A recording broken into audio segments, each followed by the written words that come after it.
Hi guys, this is Jen of North Peak Waterproofing, and right now, nandito tayo ngayon sa isa nating project sa Pasig City. It's an arena. Meron tayong tatlong main task for this. Una is to repair all the water leaks dito sa buong arena. Pangalawa, i-re-waterproof natin lahat ng roof decks nila using polyurethane membrane.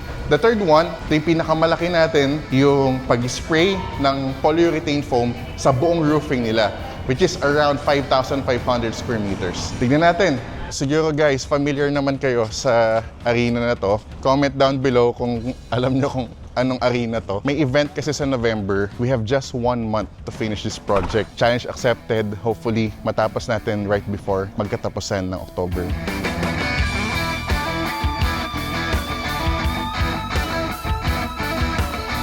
Ipapakita natin sa mga susunod na videos ang progress ng project na to.